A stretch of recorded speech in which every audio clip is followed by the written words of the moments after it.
Verb की शुरुआत करी थी और वो था हमारा नॉन फाइनाइट का एरिया, राइट। लेकिन मैं नॉन फाइनाइट को थोड़ी देर के लिए आपको ब्रेक दे रहा हूं। एक टॉपिक और जो बीच में मुझे लगता है कि नॉन फाइनाइट से पहले हमें कर लेना चाहिए, उसको डिस्कस कर लेते हैं। और वो टॉपिक है हमारा आपके कंडीशनल सेंटेंसेस का। आपको पता है कंडीशनल सेंटेंसेस के ऊपर चाहे आप प्री की बात करो या मेंस की बात करो, हमेशा ही क्वेश्चन आते हैं, एरर डिटेक्शन के अंदर दिए जाते हैं या सेंटेंस इंप्रूवमेंट के अंदर, अलग अलग टॉपिक के। ठीक है, सो आइए कंडीशनल सेंटेंसेस के बारे में थोड़ा पता कर लेते हैं। ये टॉपिक नहीं पढ़ा है ना हमने अभी तक, कंडीशनल्स। कंडीशनल्स कहते हैं इन्हें, और ये बिल्कुल मैथमेटिकल टॉपिक है जो आपको एग्जैक्ट नंबर देता है अगर आपको स्ट्रक्चर की समझ है तो ध्यान से देखते चलिए बस और नोट करते चलिए। सबसे पहला जो कंडीशनल का टाइप है जिसको हम टाइप 1 कहते हैं, और टाइप 1 को हम पॉसिबल कंडीशनल भी कह लेते हैं। पॉसिबल कंडीशनल किस तरह का स्ट्रक्चर होता है, इस पर थोड़ी सी नजर डालते हैं। जैसे कहा जाए कि if you attend this class regularly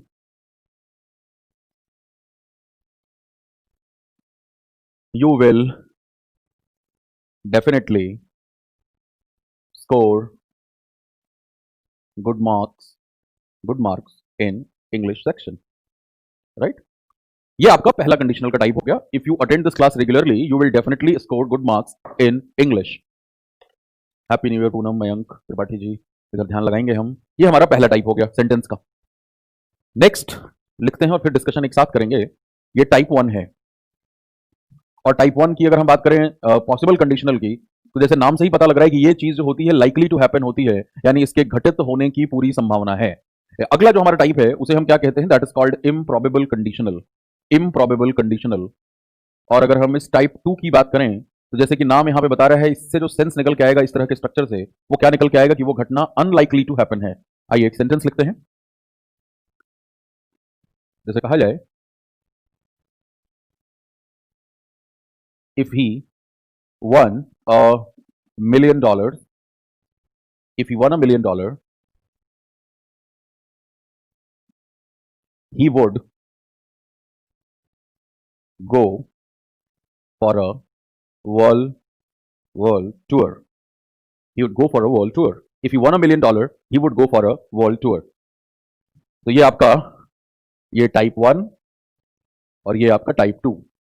अब हम चलते हैं तीसरे की तरफ और इसका नाम होगा क्या, impossible conditional. Impossible conditional. Sentence लिख लेते हैं।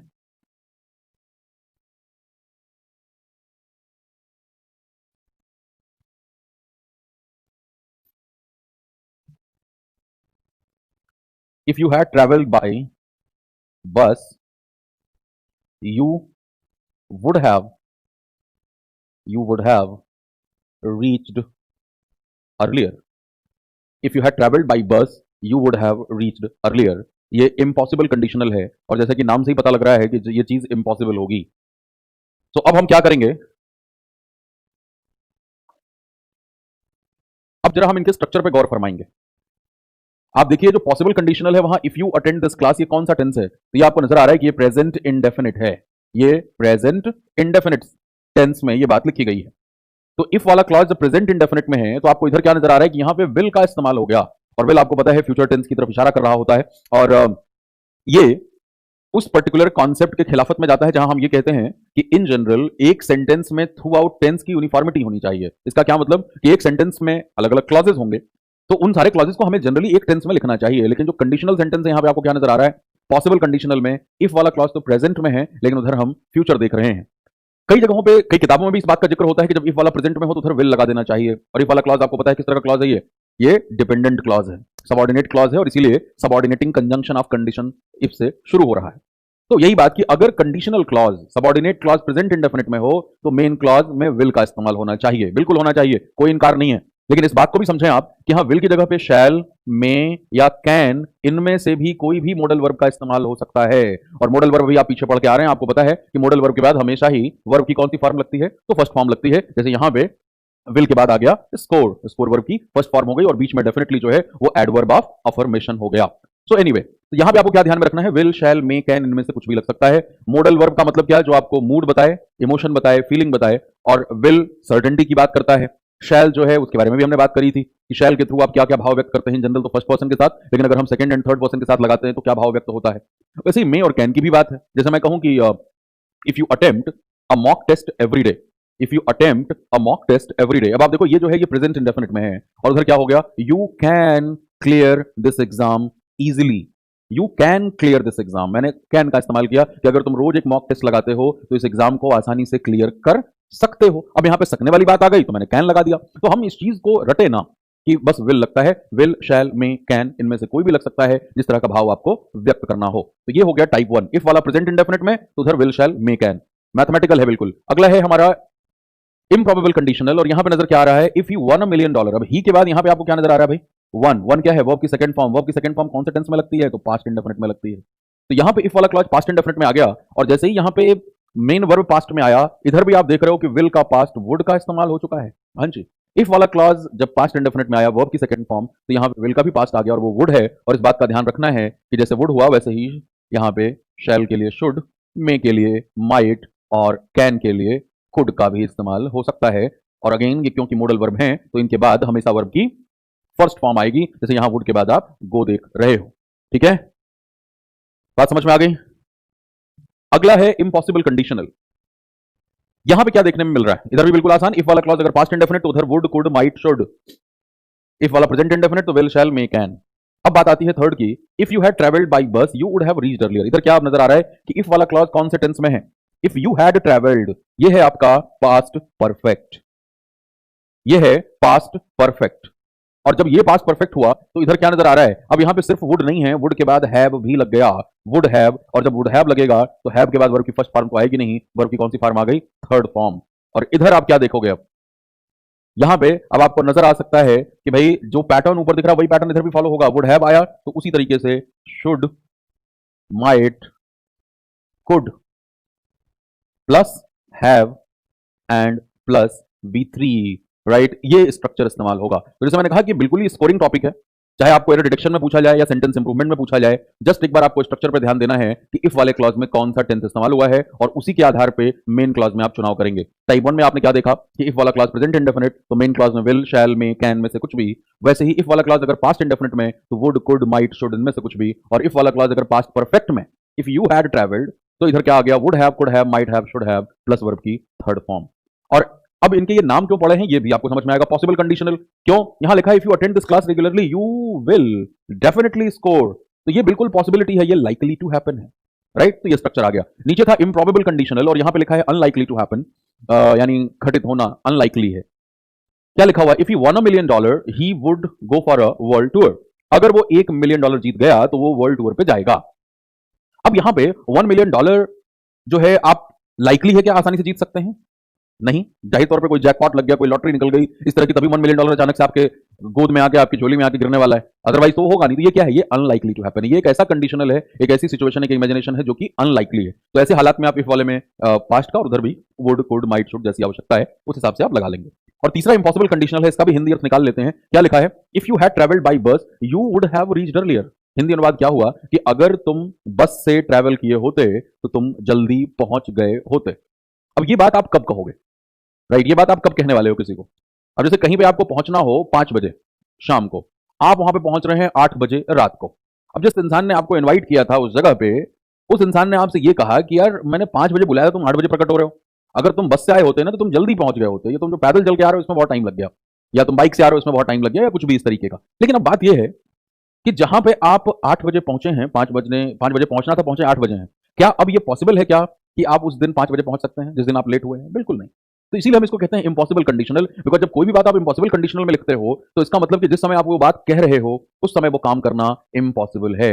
Whenever you are using impossible conditional structure, it is absolutely evident that at the time of speaking of that statement, it is absolutely impossible to do that task. If I say, if you had traveled by bus, you would have reached earlier, means what? That you reached that place late actually. And now you cannot kind of come on time on the same day. It's not possible. उस दिन आप late पहुंचे, ये आपके लिए सीख है कि शायद अगली बार जब आप घर से निकलेंगे तो आपको समय का अंदाजा होगा कि पिछली बार मैं इतने बजे निकला था, या मैं बस से ट्रैवल नहीं किया था तो मैं लेट पहुंचा, इस बार मुझे बस से जाना चाहिए, मैं शायद जल्दी पहुंच सकता हूं।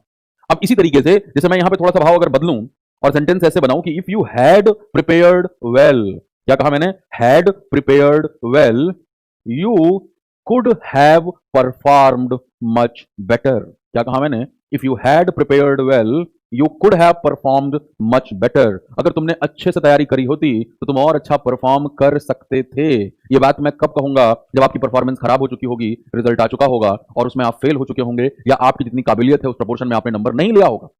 Suppose I am your teacher, mentor, I do know your capability, capacity, और उस अनुसार आपकी परफॉर्मेंस नहीं हुई, जब रिजल्ट आया तो वो जैसी उम्मीद थी वैसा नहीं आया, तब मैं ये कहूंगा कि if you had prepared well, अगर तुमने ढंग से तैयारी करी होती तो you could have performed much better, तुम और अच्छा परफॉर्म कर सकते थे, कर नहीं पाए। और अब ये पॉसिबल भी नहीं है कि जिस एग्जाम में तुम अच्छा परफॉर्म, जिसके बाद हम कर रहे हैं, जिसका रिजल्ट आया है, उस एग्जाम में तुम दोबारा अच्छा परफॉर्म कर सको। हो सकता है अगले साल अटेम्प्ट दो, वो दूसरा एग्जाम होगा। इस एग्जाम में तो अब बिल्कुल पॉसिबल नहीं है कि आप इसको बेहतर कर सकते हैं, इसीलिए हम इसे क्या कहते हैं? Impossible conditional. बहुत आते हैं ये पेपर में, और इनके ऊपर अलग समय आपको कल जो है ना, कल ये टॉपिक अगर आज खत्म हो लेता और आप मुझे अच्छा ज्ञान उधर से भी देते हैं जो मैं पूछूं, तो इसके बाद कल हम सबसे पहले इसके क्वेश्चंस करेंगे, राइट? क्योंकि इस पर कमांड होनी बहुत जरूरी है, थाली में परोस के नंबर मिलता है यहाँ से। एक चीज और भी ध्यान में रखें आप यहाँ पे, कि जो इफ वाला क्लॉज है उसका स्ट्रक्चर थोड़ा अलग भी किया जा सकता है। कैसे? जैसे कहा जाए, had you travelled by bus, had you travelled by bus, you would have reached earlier. Had you traveled by bus, you would have reached earlier. अगर इस तरह से आपको लिखा हुआ सेंटेंस मिलता है तो ये भी बिल्कुल सही है। बस इस बात का ध्यान रखें कि जो बात ऊपर वाले सेंटेंस यानी इस स्ट्रक्चर के माध्यम से कहा जा रहा है, whatever idea you are trying to put forward with this particular structure, the same idea is being put forwarded by this structure as well. तो यानी एक ही बात को कहने के ये दो तरीके हैं। आप अगर सेंटेंस इफ से शुरू कर रहे हैं तो ये स्ट्रक्चर आ जाता है, if you had travelled by bus, और अगर आपने हैड से शुरू कर लिया, had you travelled by bus, you would have reached earlier, ये भी बिल्कुल सही है। अब यहाँ पे एक सवाल मन में पैदा होगा आपके, आप अपना सामान्य ज्ञान अप्लाई करेंगे, और कौन सा ज्ञान अप्लाई करोगे कि सर जब भी हेल्पिंग वर्ब से सेंटेंस की शुरुआत होती है तो वो तो इंट्रोगेटिव होता है, आया ना? जैसे कहा जाए सिंपली कि had you completed your assignment, mark of interrogation. क्या हिंदी अर्थ हुआ? क्या तुमने अपना असाइनमेंट पूरा कर लिया था? Had you visited that place, क्या तुम उस जगह पे गए थे? ये इसका सेंस निकल गया। यानी हैड से शुरुआत हो रही तो हिंदी अनुवाद के अंदर क्या आ रहा है, ये आपके मन में सवाल पैदा होता है, लेकिन आपके पैदा होने से पहले मैं इसका जवाब दे रहा हूं कि यहां पे ये क्या नहीं है। क्योंकि जब हम ये कह रहे हैं कि had you completed your task के बाद हम लगाते हैं मार्क ऑफ इंट्रोगेशन, और आपको पता है कि किसी भी सेंटेंस की पहचान क्या होती है कि सेंटेंस है ये एक वाक्य है, या तो फुल स्टॉप का साइन या मार्क ऑफ इंट्रोगेशन, ये एक सेंटेंस की पहचान है। यहां पे जो हैड से आपने लिखा ये सेंटेंस नहीं है। हाँ जी, यहां खोल के देखें, ये सेंटेंस नहीं है, ये क्लॉज है, क्योंकि यहां पे बीच में लगा हुआ है कॉमा। तो अब आपको ध्यान में ये रखना है कि whenever you start a sentence with had and that is a clause not a sentence, in that moment in that situation वो had वाला जो clause है वो actually conditional ही है, राइट? तो ये if वाली बात को ही कहने का एक तरीका है। इस मुगालते में, इस कंफ्यूजन में बिल्कुल भी ना रहें कि ये had इंट्रोगेटिव है, right? Because this is a clause not a sentence, and being a clause it is interrogative. So अब इसमें एक चीज और भी ध्यान में रखनी है, क्या कि अगर सेंटेंस में इस तरह के क्वेश्चन आपको मिल रहे हैं तो ये क्लॉजेस को स्वैप भी कर सकते हैं। कैसे स्वैप कर सकते हैं? जैसे जो आपका मेन क्लॉज है वो पहले आ सकता है, आपको सेंटेंस ऐसे में मिल सकता है, you will definitely score good marks in English if you attend this class regularly, या he would go for a world tour if he won $1 million। और इसको भी आप कह सकते हो कि you would have reached earlier if you had travelled by बस, या ऐसे भी कहा जा सकता है कि you would have reached earlier had you travelled by बस। सो होता क्या है कि जब इन तरह के सेंटेंसेस आपको मिलते हैं अखबारों में तो you actually feel a bit confused कि हमें किसके साथ जाना चाहिए, क्या इसका सेंस निकल रहा है, इन चीजों में आपको बड़ी दिक्कत होती है। तो आई होप अब दिक्कत नहीं होगी, इसको एक बार नोट कर लीजिए। फिर मैं आपको इम्पॉसिबल के और भी स्ट्रक्चर्स बताता हूं, इसमें और भी चेंजेस आते हैं, लेकिन इसको पहले आप नोट कर लें।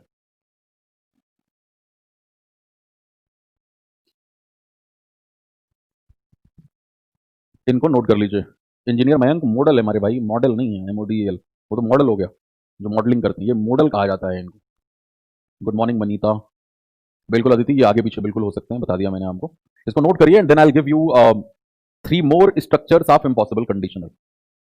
So far it's very easy to remember. The first type is the present indefinite in the if wala clause, then the will, shall, may, can in the main clause.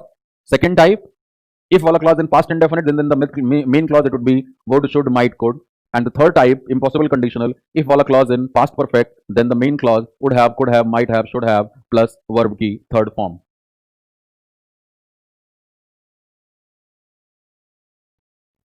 ठीक है? अच्छा, अब आगे बढ़ने से पहले मैं आपसे ये चाहूंगा कि आप लोग जरा मुझे ये तीनों टाइप के एग्जाम्पल अपने लिख के दो, थोड़ी सी मुझे क्लैरिटी आए कि आपने बात को पकड़ा हुआ है। ठीक है, जरा मुझे तीनों के एग्जाम्पल दीजिए आप, और मतलब पॉसिबल कंडीशनल, इम्प्रॉबेबल कंडीशनल और इम्पॉसिबल कंडीशनल। मुझे आपकी क्रिएटिविटी देखनी है, तो तीनों के एग्जाम्पल मुझे दें प्लीज। अगर तुम मिल जाओ जमाना छोड़ देंगे हम, हाँ यही लगा लो, इसी का कंडीशनल बना लो। अगर तुम मिल जाओ जमाना छोड़ देंगे हम, अगर इफ वही तो है, और अगर अब ये पॉसिबल लग रहा है तो उसको पॉसिबल में सेट कर दो आप, अगर ये इम्प्रॉबेबल लग रहा है तो इम्प्रॉबेबल में सेट कर दो, और अब अगर ये लग रहा है कि अब तो ये इम्पॉसिबल है, अगर तुम मिल जाओ जिसको मिलना था वो कहीं और जा चुका है, तो उसको इम्पॉसिबल में सेट करो। थोड़ा क्रिएटिविटी दिखाइए please.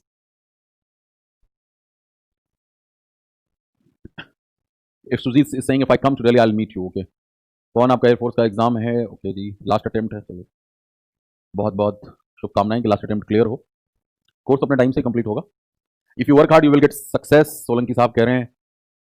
Happy new year Manita, happy new year सभी को। If it is rain I will not go to the office. If it is rain, if it is rain या इफ इट इज रेनिंग या if it rains. अच्छा, success और succeed में क्या फर्क है? सक्सेस और सक्सीड में क्या फर्क है? What do you think?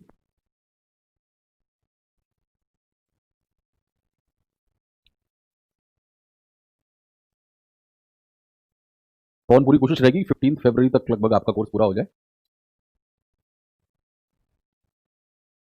Success noun है और सक्सीड वर्ब है। हाँ जी बिल्कुल, हिमांशु योगेश। हाँ, तो ये क्लैरिटी रखना कि ये भी कहा जा सकता है if you work hard you will succeed, if you work hard you will succeed, या if you work hard you will get success, क्योंकि गेट हो गया वर्ब और वर्ब के लिए फिर उसका ऑब्जेक्ट आ जाएगा noun. You will be healthy if you went to market he would faced crowd. Gaurav कह रहे हैं, गौरव वुड के बाद फेस्ड कैसे लिख दिया आपने? If you agree on it you can sign this paper. Poonam, very good. If Salman had married Aishwarya he would have a child. Okay, वाह क्या इमेजिनेशन है राहुल की, बहुत अच्छे। ओके, अभी आए हैं राहुल, अच्छा ये दूसरे राहुल है। If I had bought this course earlier I could have get success in IBPS clerk exam. I could have, get लिखा है आपने दीपक, पीछे तो बिल्कुल सही है। कुड हैव सक्सीड लिखते आप, या कुड हैव गॉट लिखना चाहिए था। If you had had enough money you would have gone abroad. Very good Pankaj, Pankaj ने बड़ा अच्छा सेंटेंस लिखा है। अदिति, सोलंकी, राजेश, राहुल, राहुल आपका पहला लाइव है, चलिए जी। हाँ जी, स्पीडोमीटर की प्रॉब्लम सॉल्व हो गई Rajesh ji. So if you had had enough money you would have, ये सेंटेंस था अभी। तो देखो आप, जब हम हैड का दो बार इस्तेमाल करते हैं तो ये कौन सा टेंस हो जाएगा? ये एक्चुअली पास्ट परफेक्ट हो जाएगा। ठीक है, ये पेपर में भी बहुत आता है, क्योंकि दो हैड लोगों को बड़ा अटपटा सा लगता है, लेकिन अगर दो बार हैड और हैड का इस्तेमाल हो रहा है तो ये बात बहुत क्लियर है कि पहला वाला हैड पास्ट परफेक्ट का हेल्पिंग वर्ब है, बिल्कुल इस तरह, और जो दूसरा हैड है वो मेन वर्ब है, रखने के लिए। तो इफ वाला क्लॉज किसमें आ गया? पास्ट परफेक्ट में, तो उधर आपने वुड हैव लगा लिया। चलिए, probable if I became the president of India I could demolish article 370 earlier. Sujeet कह रहे हैं इम्प्रोबेबल ना, सुजीत प्रोबेबल नहीं improbable. If I became the president of India I could demolish article 370 earlier. If you have finished your work you may leave. Very good Santosh. If you have finished, ये present perfect हो गया, इसकी present में है, इधर आपने may लगा दिया। If the government want to help the, if government want to help the poor, government wants करना पड़ेगा ना गौरव, दे वुड नीड, तो इधर आपने वुड लगाया हुआ तो उधर वांटेड करना होगा। चलिए, तो ये तो हमारे बेसिक स्ट्रक्चर्स हो गए। अब मैं जरा थर्ड टाइप के कुछ और स्ट्रक्चर्स आपको देता हूं।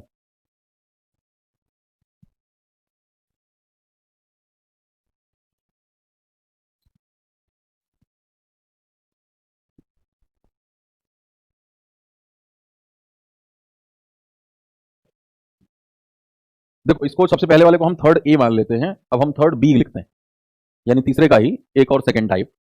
किस तरीके से?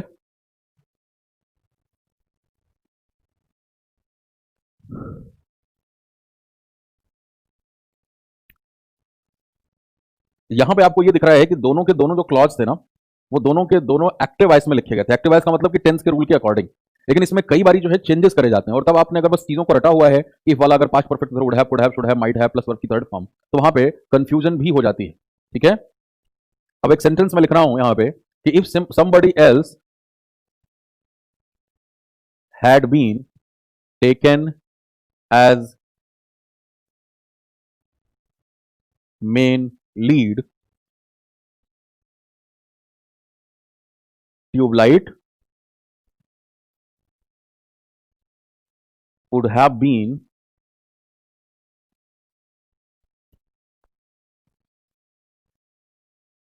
become a successful movie. अब ये जो सेंटेंस है ये सलमान खान के पिताजी सलीम खान साहब ने ट्यूबलाइट मूवी जब फ्लॉप हुई थी और उसके बाद जो डिस्ट्रीब्यूटर्स थे उनको पैसे वापस किए, तो उस मीटिंग के दौरान सलीम खान साहब ने ये लाइन बोली थी कि if somebody else had been taken as main lead Tubelight would have been become a successful movie। अब आपको यहां पे क्या नजर आ रहा है? यहाँ पर ये आ रहा है कि यार इधर हैड टेकन तो ठीक था भाई, बिल्कुल स्ट्रक्चर वही हैड के बाद वर्ब की थर्ड फॉर्म, लेकिन यहाँ हैड और टेकन के बीच में बीन प्रकट हो गया। और इधर भी आपको वही नजर आ रहा है कि यार वुड हैव प्लस वर्ब की थर्ड फॉर्म थी, तो वो तो ठीक था, बिकम बिकेम बिकम, लेकिन यहाँ पे भी कबाब में हड्डी बीन प्रकट हो गया। तो क्या ये सेंटेंस सही है या गलत है? ऐसे कंफ्यूजन आपके मन में पैदा होते हैं। तो आपको ध्यान में क्या रखना है, ये सेंटेंस बिल्कुल ही सही है। और यहाँ पे फर्क क्या आ गया कि दोनों के दोनों क्लॉज यहाँ पे एक्चुअली पैसिव वॉइस में लिखे गए हैं। ये दोनों के दोनों पैसिव वॉइस में लिखे गए हैं। अब यहाँ पे वो बच्चा जिसने सिर्फ वॉइस को रटा हुआ है कि एक्टिव को ऐसे पैसिव में कन्वर्ट कर देते हैं, प्रेजेंट इंडेफिनिट में होगा तो ये चेंजेस आ जाएंगे उसमें, इज एमआर प्लस वर्ब की थर्ड फॉर्म, वो वाला बच्चा थोड़ा फंस जाएगा। लेकिन इसको ये समझ है कि कब हम किसी बात को एक्टिव वॉइस में लिखते हैं, कब किसी बात को पैसिव वॉइस में लिखते हैं, उसे कोई भी दिक्कत नहीं होगी। आपके द्वारा रिपीट कर देता हूं, एक बार शायद पहले भी हमने चर्चा करी होगी कहीं ना कहीं। जब आप किसी भी बात को एक्टिव वॉइस में कहते हैं, इसका मतलब कि जो डूअर है, काम करने वाला, वो बिल्कुल फ्रंट से उस काम को कर रहा है, right? So when the doer of the action is more important than the action itself, काम करने वाला जब काम के मुकाबले ज्यादा इंपॉर्टेंट होता है, तो आप एक्टिव वॉइस में लिखते हो। और एक्टिव वॉइस में लिखने का क्या मतलब कि जो हमारे टेंस के स्ट्रक्चर्स हैं, 12 फॉर्मेट, 3 टेंस सभी के 4 फॉर्मेट, बिल्कुल स्ट्रिक्टली हम उसी ऑर्डर में लिखते हैं। पैसिव वॉइस में आप किसी बात को कब कहते हैं? When the action is more important than the doer of the action, यानी जो काम है वो ज्यादा इंपॉर्टेंट है उसके बारे में बताना, रादर देन काम करने वाले की, यानी पैसिव है। एक्टिव का मतलब डूअर, करने वाला, जो एक्शन कर रहा है वो बिल्कुल फ्रंट में रहेगा, लेकिन पैसिव में एक्शन फ्रंट में रहता है, करने वाला नहीं रहता। तब आप उस बात को पैसिव में लिखते हैं। और अब इस ज्ञान के चश्मे के साथ इस लाइन को पढ़ें। सलीम खान साहब ने ये लाइन कही कि if somebody else had been taken as main lead, अगर किसी और को मेन लीड में लिया गया होता, सलमान खान की जगह किसी और को ट्यूबलाइट फिल्म की जगह पे मेन लीड के तौर पे लिया गया होता, then Tubelight would have been become a successful movie, तो ट्यूबलाइट एक सफल फिल्म बन गई होती। दोनों ही क्लॉजेस में आपको दिख रहा है कि यहाँ पे फोकस किसके ऊपर है, यहाँ पे फोकस एक्शन के ऊपर है। क्यों? क्योंकि कोई भी एक्टर खुद से किसी फिल्म में नहीं चला जाता, उसे फिल्म में कास्ट किया जाता है। कास्टिंग डायरेक्टर होते हैं, वो एडवाइस करते हैं, फिर आपको देखना होता है कि भाई कौन सी फिल्म है, क्या स्टोरी लाइन है, कौन डायरेक्टर है, कौन प्रोड्यूसर है, कौन किस तरह का एक्टर उस तरह के रोल में सूट करेगा। Means what, there are multiple factors which come into play in the selection of an actor for a particular role in a movie। कोई एक्टर खुद से नहीं जाता, उसे लिया जाता है, तो वैसे वैसे हो गया। और क्या कोई फिल्म खुद सफल हो जाती है? क्या नहीं, फिल्म को सफल बनाया जाता है देखने वालों के द्वारा। तो फिल्म वहां पे कोई डूअर नहीं है, काम नहीं करने वाली। हम बोलते तो हैं वैसे बोलचाल में कि नहीं, इस फिल्म ने बहुत अच्छा बिजनेस किया, बट क्या फिल्म करती है क्या वो बिजनेस? फिल्म को कौन बिजनेस दे रहा है? जो देखने वाले हैं, लोग उसको सफल बनाते हैं कि किस तरह का सिनेमा है, A class station, B class station, C class station, massy cinema है, क्लासी सिनेमा है, राइट? तो बहुत सारे फैक्टर्स हैं, किस टाइम रिलीज हो रहा है, किस मूवी के साथ क्लैश तो नहीं है। Again multiple factors come into play in order to make a movie successful. So here both the clauses were in passive voice and this is absolutely justified to write them right in passive voice. तो ये आपको दिख रहा है यहाँ पे, यहाँ been लगाना बिल्कुल ही जायज था। अब एक और सेंटेंस मैं देता हूं आपको, अगेन एक न्यू स्टोरी की ही line, had he not been kept in a separate cell, they would have attacked him।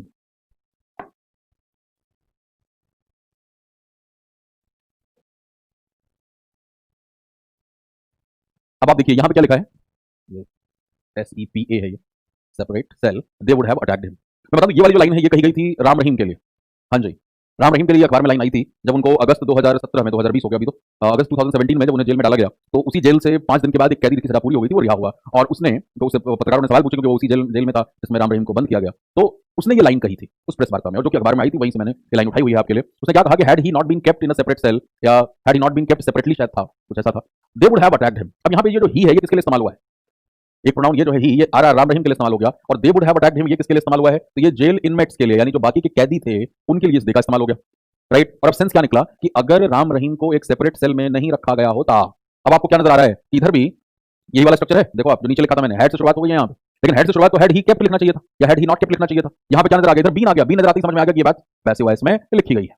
क्यों लिखी गई है? आप समझदार है, आपको पता है कोई कैदी खुद अपनी इच्छा से तो किसी जेल में जाता नहीं, उसे जेल में डाला जाता है, यानी वो एक्शन दूसरे के द्वारा किया जा रहा है। Active voice by the doer, ये ध्यान में रखो आप। एक्टिव वॉइस का मतलब बाय द डूअर, वो काम करने कर्ता के द्वारा किया जा रहा है। बट जब हम पैसिव वॉइस में लिखते हैं, यानी ऑन द डूअर, करने वाले के ऊपर काम किया जा रहा है, पर और बाय, ऑन और बाय ध्यान में रखोगे तो कोई मुश्किल नहीं होगी आपको।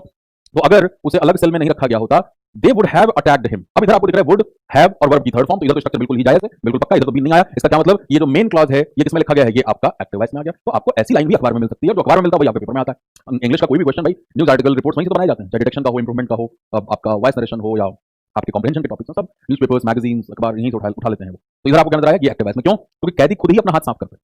उनको इस बात का गुस्सा था कि इस आदमी ने लोगों को बरगलाया, जिसकी वजह से इतनी हिंसा भी हुई, उतने सारे लोग पंचकुला में मारे भी गए थे उसकी वजह से। तो लोगों को बड़ा गुस्सा था कि ठीक ठाक शांत प्रदेश है हमारा, और ऐसे लोग बिना मतलब की परेशानी खड़ी करते हैं। तो अगर राम रहीम को अलग सेल में नहीं रखा गया होता तो बाकी कैदी उसके ऊपर हाथ साफ कर देते, तो क्योंकि बाकी कैदी खुद ही हाथ साफ करेंगे, वो एक्टर हैं, डूअर हैं, तो इसीलिए वो वाला क्लॉज इसमें लिखा है, एक्टिव वॉइस में लिखा है। तो आपको ऐसा भी सेंटेंस मिल सकता है जहां पे इस्तेमाल होने वाले दोनों क्लॉज अलग अलग वॉइस में लिखे जाएं। अब हम चलते हैं चौथे टाइप की तरफ, 3D।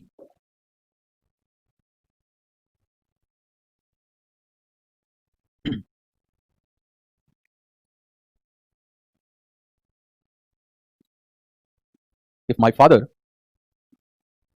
had sent me to a convent school, if my father had sent me to a convent school, my fate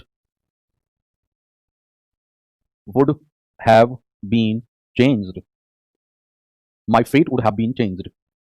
अब यहां क्या नजर आ रहा है, if my father had sent me to a convent school, had के बाद verb की थर्ड फॉर्म, यानी ये बिल्कुल एक्टिव वॉइस में आ गया। अब इफ वाला क्लॉज जो है वो एक्टिव वॉइस में है, पीछे वाले एग्जांपल में इफ वाला क्लॉज पैसिव में था, यहाँ इफ वाला एक्टिव में हो गया, कंडीशनल एक्टिव में हो गया। और इधर क्या दिख रहा है आपको, main clause, my fate would have been changed, would have been changed, मेरा भाग्य बदल गया होता, ये कहा जा रहा है यहाँ पे। तो वुड हैव के बाद बीन का इस्तेमाल हो गया, यानी ये पैसिव वॉइस में हो गया, राइट। तो हमने यहाँ पे चार फॉर्मेट देखे, इसलिए 3 A B C D करके मैंने चारों फॉर्मेट आपको बता दिए।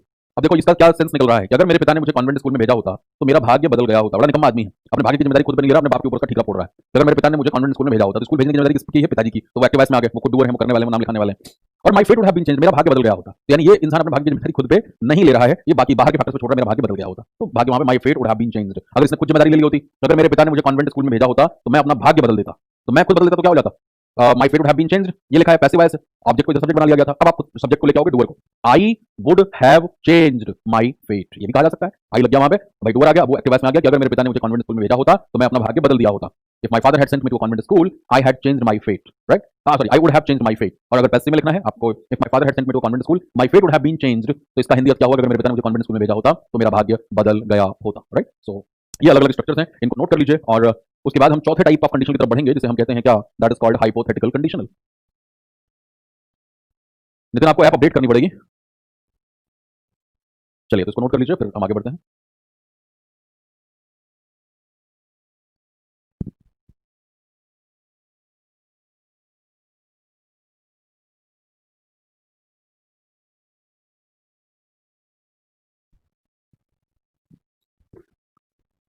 चलिए, अब ये वॉइस का खेल आपको समझ में आ गया होगा और अब आप पेपर वालों के शिकार नहीं होंगे, जो बच्चे सीरियस लेते हैं कि वाला past perfect would have, could have, might have के साथ वर्ब की थर्ड फॉर्म। वो बिल्कुल जायज बात है, बिल्कुल सही है, वो सिंपल जनरल सा स्ट्रक्चर है। लेकिन इसमें देखो बदलाव में दिक्कत। तो 3A में आपने क्या देखा था, दोनों क्लॉज एक्टिव वॉइस में थे। 3B में आपने क्या देखा, दोनों क्लॉज पैसिव वॉइस में।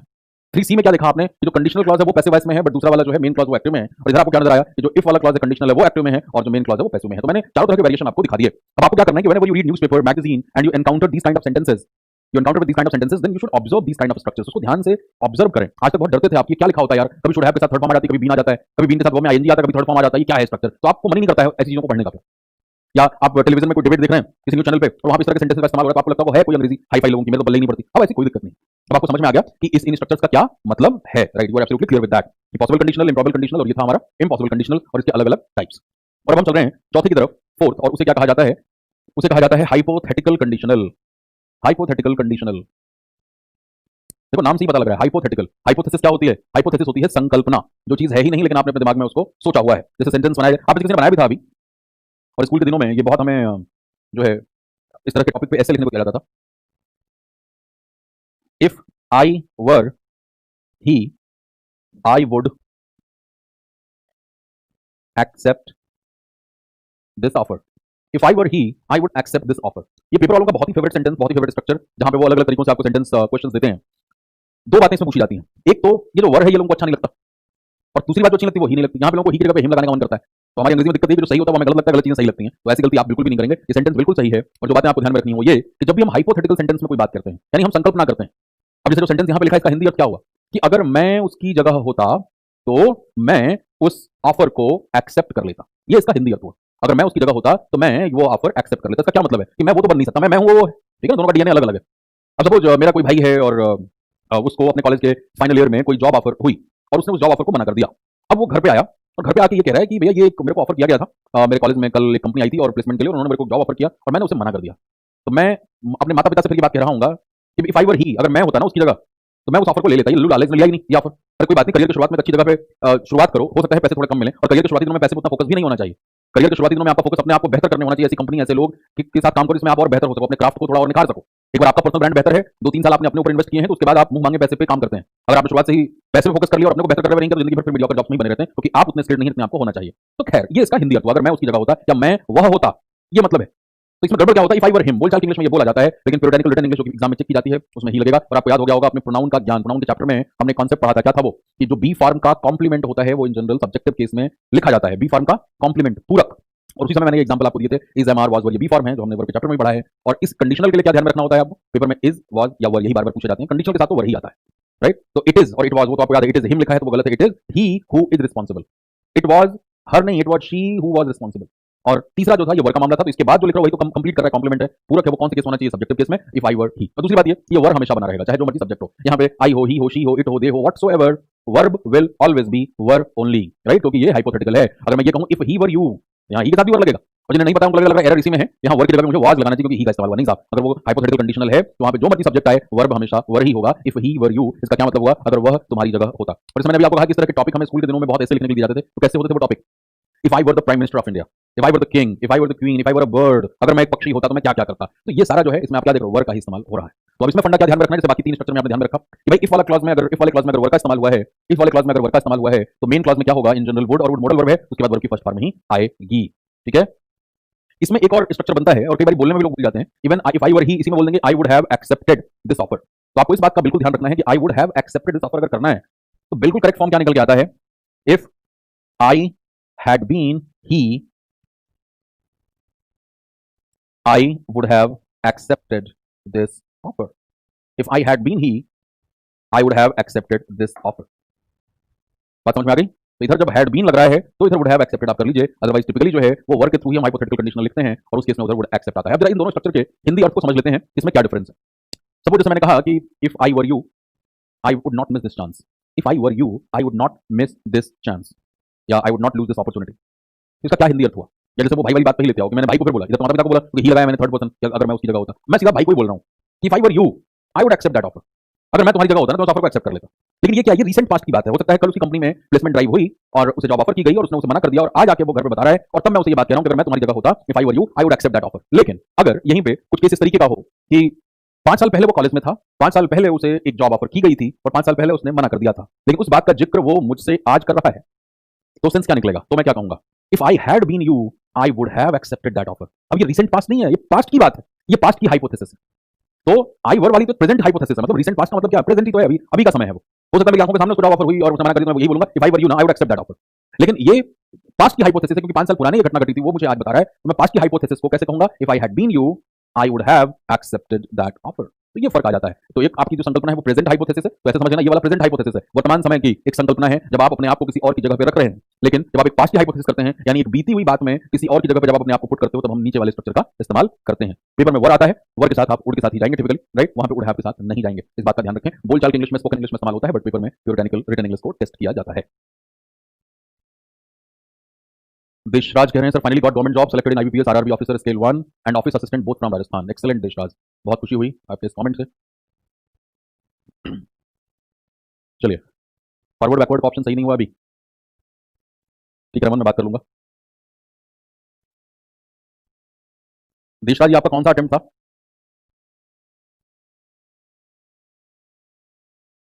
रूरल बैंक ऑफिसर स्केल 1 चुने गए हैं देशराज, हम सभी की तरफ से बधाई उन्हें। और देखिए मैं आपको क्या कह रहा था कि दो दो तीन तीन जॉब आपको ऑफर हो और इतनी मुश्किल हो जाए। अब इधर देशराज ने दो दो नौकरियां पाई हैं, एक तो ऑफिसर स्केल 1 चुने गए हैं आरआरबी में और दूसरे ऑफिस असिस्टेंट, और दोनों राजस्थान से। तो जाहिर तौर पर ऑफिसर के साथ ही जाएंगे, ऑफिस असिस्टेंट के साथ तो जाएंगे नहीं। लेकिन वहीं पर वो भी स्टूडेंट है, वो भी एस्पिरेंट है जिनको क्लर्क के एग्जाम नहीं क्लियर होते हैं।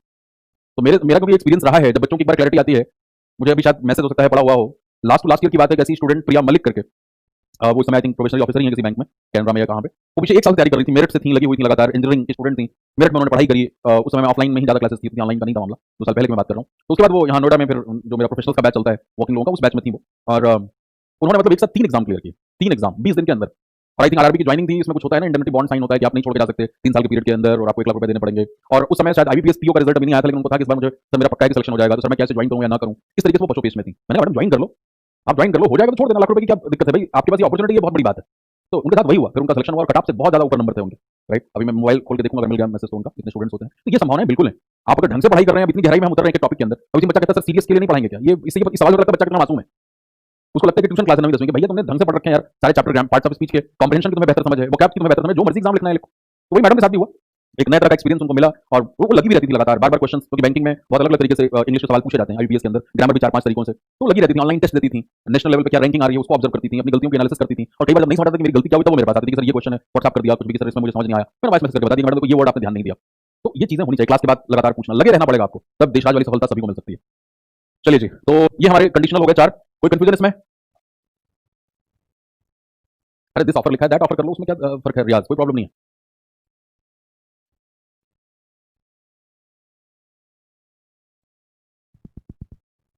सोलंकी साहब कह रहे हैं सर कंफ्यूजन फ्री क्लास, बिल्कुल यही कोशिश रहती है। बहुत सारे भाई बंधु लाइव नहीं देख पाते अलग अलग इंगेजमेंट की वजह से, तो बाद में भी देखें तो कहीं कंफ्यूजन हो, मेरी तरफ से पूरी कोशिश यही रहती है। चलिए जी, तो ये बड़ा टॉपिक था, कल आप इसके क्वेश्चंस को फटाफट उड़ा देंगे, कल हम इसके हैंड आउट करेंगे, उसके बाद फिर हम, क्योंकि वर्ब एक बड़ा चैप्टर है और जैसे मैंने आपको कहा कि 50 नंबर में यहाँ से 4 से 6 नंबर आपको मिलेंगे, सीजीएल की प्री में भी, सीजीएल सीएचएसएल हर जगह पे क्वेश्चंस मिलते हैं और मेंस में भी आपको मिलेंगे, नंबर ऑफ क्वेश्चन की संख्या बढ़ जाती है, तो बहुत इंपॉर्टेंट टॉपिक, राइट। और क्लॉजेस आगे पीछे कर सकते हैं, इसके बारे में आप परिचित हैं पहले से।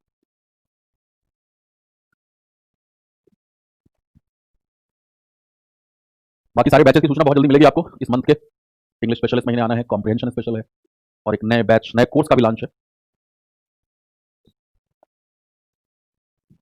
नहीं राहुल, जनरली नहीं होता, वुड का ही इस्तेमाल आप करते हैं हाइपोथेसिस के लिए।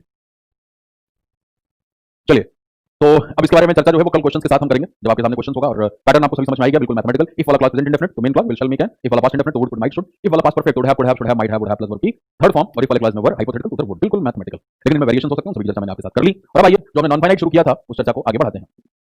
नॉन फाइनाइट को नॉन फाइनाइट क्यों कहा जाता है, ये हमने उस दिन समझ लिया था जो हमारी लास्ट क्लास थी, कि भाई अगर कुछ किसी वर्ब को हम नॉन फाइनाइट कह रहे हैं तो बहुत ऑब्वियस सी बात है, कुछ ना कुछ फाइनाइट भी जरूर होगा। और फाइनाइट वर्ब क्या होता है ये आपको समझ में आ गया था कि जब एक वर्ब के ऊपर उसके टेंस का, उसके सब्जेक्ट का फर्क पड़े, या उस सेंटेंस का जो सब्जेक्ट है टेंस है वो उसको निश्चित करे, गवर्न करे कि वर्ब की रूपरेखा क्या होगी, तो उसे हम क्या कहेंगे, that is called finite verb, right. और नॉन फाइनाइट का मतलब क्या, कि वर्ब के वो प्रकार जिनके ऊपर ना तो सब्जेक्ट का कोई फर्क पड़ता है ना कोई टेंस का फर्क पड़ता है, उन्हें हम नॉन फाइनाइट कहते हैं। इनके प्रकार कौन कौन से थे तो हमने मोटे तौर पर चर्चा कर ली थी, नाम और स्ट्रक्चर की। जिरंड था, इन्फिनेटिव था और था आपके पास पार्टिसिपल। जिरंड के स्ट्रक्चर की बात कर ली थी हमने, v1 + ing। इन्फिनेटिव का सिंपल इन्फिनेटिव का स्ट्रक्चर 2 + v1, इसमें और भी हैं जिनकी चर्चा उस दिन की थी मैंने। और पार्टिसिपल में भी आपके पास वेरिएंट जो आते हैं, present participle, past participle and perfect participle, right. Structure क्या है, v1 + ing है, पास्ट पार्टिसिपल वर्ब की थर्ड फॉर्म है और परफेक्ट पार्टिसिपल जो है ये हैविंग प्लस v3 है, हैविंग के बाद वर्ब की थर्ड फॉर्म। और यहाँ पे होता है कंफ्यूजन शुरू, क्यों, क्योंकि जिरंड में भी v1 + ing है, प्रेजेंट पार्टिसिपल में v1 + ing है, और इस प्रेजेंट पार्टिसिपल का जिक्र हमने बिल्कुल शुरुआत में चैप्टर के भी किया था जब हम मेन वर्ब के टाइप्स की बात कर रहे थे। तो उसमें कौन कौन से थे, 4 वेरिएंट, 5 एक और कर लो, v1 + cs, लेकिन जो नाम के हिसाब से अगर देखा जाए तो कौन सा था, present form, past participle form and present participle form, यानी मेन वर्ब के अंदर भी दिखाई दिया। तो ये माजरा क्या है, v1 + ing कौन कौन से रोल निभाता है, दिखने में तो एक लेकिन काम अनेक, और उसी कंफ्यूजन को हम यहाँ दूर करेंगे इस बात को समझते हुए कि जिरंड और इन्फिनेटिव इन दोनों को कंबाइंड मैनर में हम कहते हैं वर्बल नाउन, यानी दिखते तो ये वर्ब जैसे हैं, काम नाउन का करते हैं, और इन्हें हम कह लेते हैं क्या, इन्हें कहा जाता है वर्बल एडजेक्टिव, यानी दिखते तो ये वर्ब की तरह है लेकिन काम किसका करते हैं, एडजेक्टिव का, राइट। ये फर्क है। अब इनसे थोड़ा सा रोल आपको क्लियर होगा। जैसे हम अगर बात करें वर्बल नाउन की, तो नाउन का जो जो रोल है वो आपको नजर आएगा यहाँ पे। अब मैं पहले यही वाली क्लैरिटी आपको दे दूं, जैसे मान लो एक सेंटेंस में लिखता हूं यहाँ पे कि walking is a good exercise, walking is a good exercise, he is walking with the help of a walking stick. Now there are 3 walking actually, जिसका इस्तेमाल मैंने यहाँ पे इस दो सेंटेंसेस को मिला करके किया है। आपको पहले वाले सेंटेंस में वॉकिंग क्या नजर आ रहा है, राइट तौर पे यहाँ पे फुल स्टॉप लगा है, ये सेंटेंस है, तो ये सेंटेंस का सब्जेक्ट हो गया, कर्ता हो गया। अब सब्जेक्ट की दो परिभाषाएं हमने बिल्कुल स्टार्टिंग में की थी। Subject doer of the action तो होता है, यानी काम करने वाला तो होता ही है, लेकिन सब्जेक्ट की दूसरी परिभाषा क्या थी, वो शब्द भी सेंटेंस का सब्जेक्ट है जिसके बारे में आप पूरे सेंटेंस में बात कर रहे हैं, the word about which you are discussing या डिस्क्राइबिंग, जो भी कह। तो इस पूरे सेंटेंस में कौन से शब्द के बारे में बात हो रही है, वॉकिंग के बारे में। वॉकिंग यहाँ पे सेंटेंस का सब्जेक्ट है, और सब्जेक्ट कौन बनता है, तो नाउन बनता है, और इधर हमने क्या लिखा है, वर्बल नाउन, यानी ये जो वॉकिंग है ये एक्चुअली है जिरंड, जिरंड नाउन का रोल निभा रहा है, सब्जेक्ट का रोल निभा रहा है। आगे आपने लिखा ही इज वॉकिंग, वो टहल रहा है, इज लगा हुआ है यहाँ पे, हेल्पिंग वर्ब, वॉकिंग क्या हो गया यहाँ पे, मेन वर्ब, वो टहल रहा है, तो वही वॉकिंग मेन वर्ब हो गया, जो कि अभी थोड़ी देर पहले पिछले ही सेंटेंस में वो सब्जेक्ट का काम कर रहा था, with the help of a walking stick. अब आपको नजर आ रहा है कि स्टिक शब्द नाउन है, और नाउन के पहले जो वर्ड आकर के उसको मॉडिफाई करे उसे क्या कहते हैं, एडजेक्टिव। तो वॉकिंग स्टिक, और देखो ए भी लगा हुआ है, आर्टिकल, आर्टिकल किसके पहले लगता है, नाउन या नाउन फ्रेज के पहले। आप लोगों को इसलिए पहले समझदार बना दिया था मैंने, जिससे कंफ्यूजन ना हो, क्योंकि वॉकिंग यहाँ पे एडजेक्टिव है और एडजेक्टिव प्लस नाउन मिलकर के क्या बन जाता है, नाउन फ्रेज, इसीलिए आर्टिकल नाउन फ्रेज के पहले लगा है। लेकिन वॉकिंग क्या है यहाँ पे, एडजेक्टिव है, तो अब हम इसे क्या कहेंगे, इसे प्रेजेंट पार्टिसिपल कहा जाएगा। तो दिखने में एक काम अनेक, यानी यहाँ यहीं से नतीजा क्या निकल लिया कि v1 + ing जो है ये नाउन का भी काम करता है, ये वर्ब का भी काम करता है, ये एडजेक्टिव का भी काम करता है। तो हम ये मत बोलते फिरें कि ये एडजेक्टिव है, राइट। चलो ये एक लाइन नोट कर लो जिससे थोड़ी सी क्लैरिटी आ जाए, फिर हम आगे बढ़ते हैं। बहुत अच्छे अजय, गौरव, प्रदीप सर, आपसे पढ़कर 100% कॉन्फिडेंस आ गया कि अब मैं हर एग्जाम क्वालिफाई करूंगा। बिल्कुल बिल्कुल करेंगे, सभी लोग करेंगे, और अपने कॉन्फिडेंस को हम रोज उसको पॉलिश करते रहें, काम करें, क्वेश्चन करें। चलिए 1 मिनट और समय, इसको नोट कर लीजिए, बहुत इंपॉर्टेंट सी बात है। एक ही सेंटेंस के थ्रू तीनों तरह के रूल लिखाए हैं मैंने आपको, नाउन भी है, वर्ब भी, एडजेक्टिव है। उसके बाद मैं आता हूँ, ठंड काफी है अभी दिल्ली में।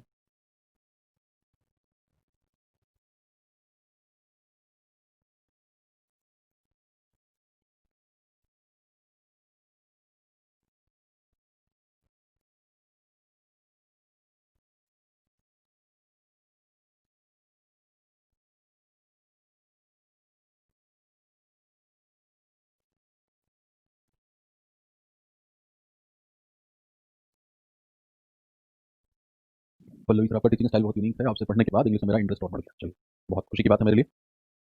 अब मैं बात करता हूँ जिरंड और इन्फिनेटिव के लिए। बीइंग अ मेंटर मेरा काम यही है कि आप सभी जो है वो सेल्फ ऑपरेटेड हो जाएं, सेल्फ इंस्पायर्ड हो जाएं, मेरी जरूरत आपको कम पड़े, तो आप सभी का इंटरेस्ट खुद जगना चाहिए, और एक बार इंटरेस्ट जग गया तो फिर आप पूरी कमान संभाल लेंगे। आइए अब चर्चा कर लेते हैं। सबसे पहले जेरेंड और इन्फिनेटिव की कार्ड बहुत स्पष्ट है कि यहाँ पे आपको दोनों को हमने वर्बल नाउन कहा है, तो कौन कौन सा रोल नाउन का आता है? फर्स्ट रोल कौन सा है आपके पास? Subject of a sentence. Noun subject of sentence का रोल निभाता है। दूसरा क्या है भाई? Object of main verb. Object of main verb वो रोल दिखाई दे रहा होता है आपको। उसके बाद क्या दिखता है? ऑब्जेक्ट ऑफ प्रेपोजिशन, क्योंकि प्रेपोजिशन भी किसके पहले पोजीशन होता है? नाउन के, तो जाहिर तौर पे जो प्रेपोजिशन के बाद आएगा वो ऑब्जेक्ट होगा, वो नाउन होगा। जब हम इसे वर्बल नाउन कह रहे हैं तो वो रोल निभाएगा। और कौन से रोल में आता है? Complement, complement of helping verb, या हम कॉम्प्लीमेंट ऑफ वर्ब ही लिखते हैं। इज एम आर जो बी फॉर्म का वर्ब है उससे कॉम्प्लीमेंट नजर आता है। तो अभी ये बेसिक स्ट्रक्चर है, मैं इसके बाद थोड़ी सी और गहराई में उतरूंगा और तब इन्फिनेटिव के बाकी स्ट्रक्चर की बात करूंगा। लेकिन अभी मोटे तौर पे हम जरा इनको देखते हैं, इन दोनों के एग्जांपल्स देखते हैं इस रोल में। पहले हम अगर बात करते हैं लेट्स से जेरंड की, तो अभी हमने सेंटेंस यहाँ पे लिखा था वॉकिंग वाला, उसी पैटर्न में आप कुछ भी लिख लीजिए। जैसे जब आप मूवी देख रहे होते हैं और शराब पीने का सीन आता है तो वहीं पर लिख दिया जाता है drinking is injurious to health, smoking is injurious to health. अब वहां पे ये ड्रिंकिंग और स्मोकिंग शब्द क्या है? क्या ये वर्ब है? क्या नहीं, ये सेंटेंस का सब्जेक्ट है, क्योंकि उसी के बारे में बात हो रही है। दूसरा, अगर कोई ये कहता है कि I like dancing, I like dancing, अब यहां पे क्या था? ड्रिंकिंग वर्ब जिरंड का इस्तेमाल हमने एक सब्जेक्ट के तौर पे किया, और इधर क्या दिख रहा है? लाइक जो है ये क्या है? वर्ब है, और वर्ब के बाद डांसिंग लिखा गया है।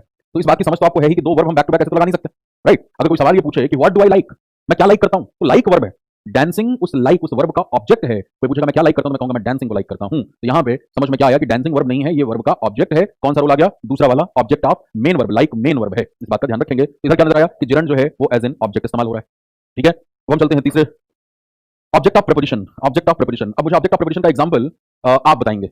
ऑब्जेक्ट ऑफ प्रेपोजिशन का एग्जांपल आप बताएंगे, ऑब्जेक्ट समझ में आपको आता ही है।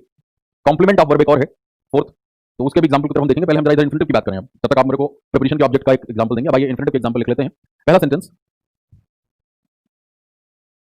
ये सेइंग आपने कई बार पढ़ी होगी, टू एरर इज ह्यूमन, यानी गलती इंसान से ही होती है। अब यहाँ पे क्या है? ह्यूमन, तो टू एरर दिख रहा है आपको। टू प्लस V1, इन्फिनेटिव किस तरह का काम कर रहा है? सब्जेक्ट का। तो पहले वाले में इन्फिनेटिव एज एन सब्जेक्ट का रोल निभाता हुआ।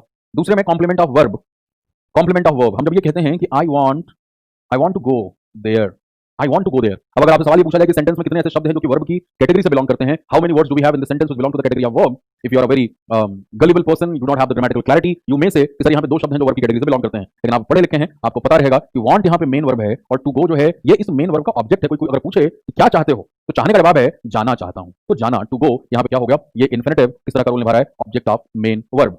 तीसरा रोल, कॉम्प्लीमेंट का, बहुत ही इंटरेस्टिंग रोल है ये भी। अब जैसे मैं कहूं कि I am to leave the class, I am to leave the class, और इसी में एक और सेंटेंस मैं लिखूं अगर, I am leaving the class,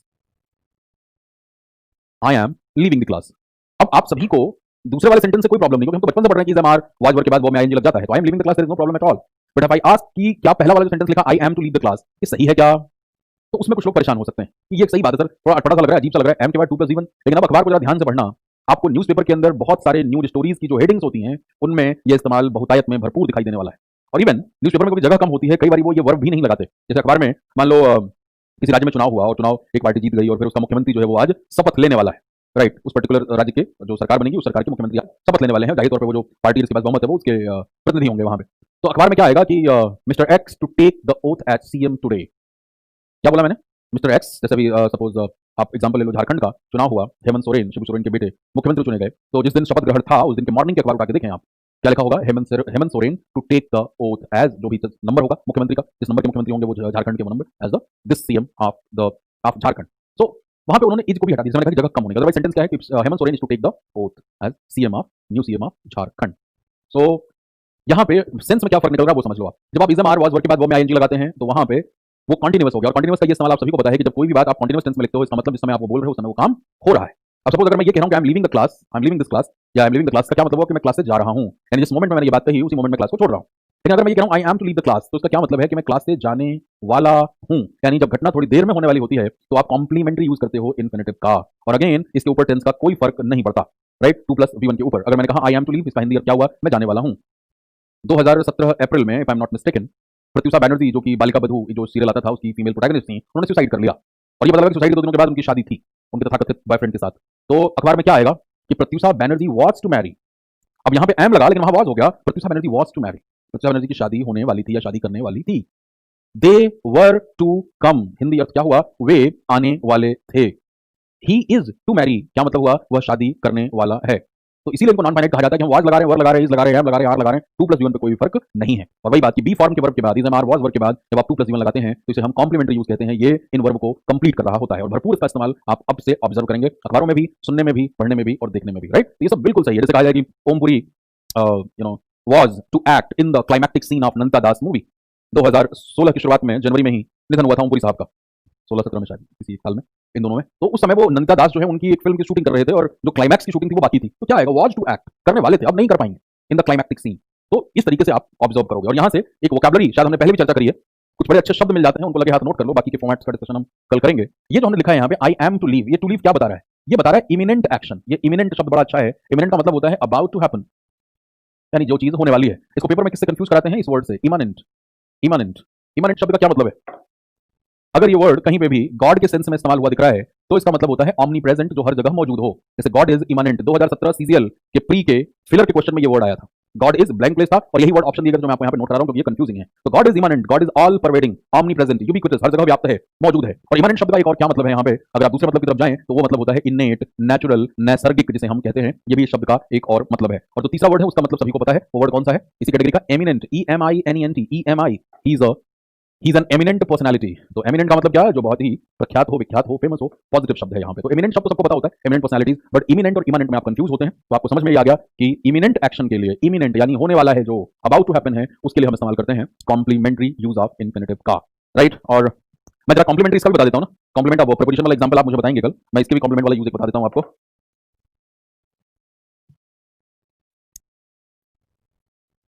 what I like the most is reading.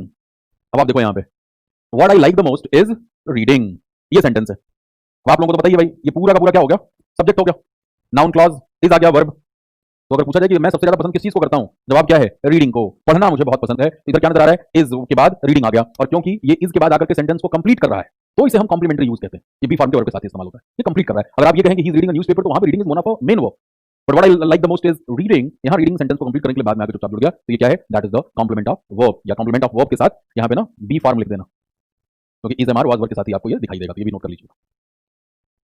About to Mary भी तो होता है सर, बिल्कुल योगेश, बिल्कुल होता है, बिल्कुल होता है। तो वही आप देखो, जिसने कहा अबाउट टू मैरी अगर कर दिया तो वो क्या हो गया? वो इन्फिनेटिव वाला यूज हो गया। अबाउट के बाद, अबाउट क्या है? प्रीपोजिशन है, प्रीपोजिशन का ऑब्जेक्ट बन गया, about to marry. He is about to marry, he was about to marry. But उसी अबाउट टू मैरी की जगह पे हम अगर ही वाज टू मैरी भी कहें तो वो अबाउट टू का ही सेंस रखता है और वो बिल्कुल सही भी है। ये बात आपको बतानी थी, ठीक है? अच्छा, 11th देव बता रहे हैं, 11th चीफ मिनिस्टर, बहुत अच्छे। चलिए जी, तो बाकी के जो इनके फॉर्मेट्स हैं और कहां कहां हम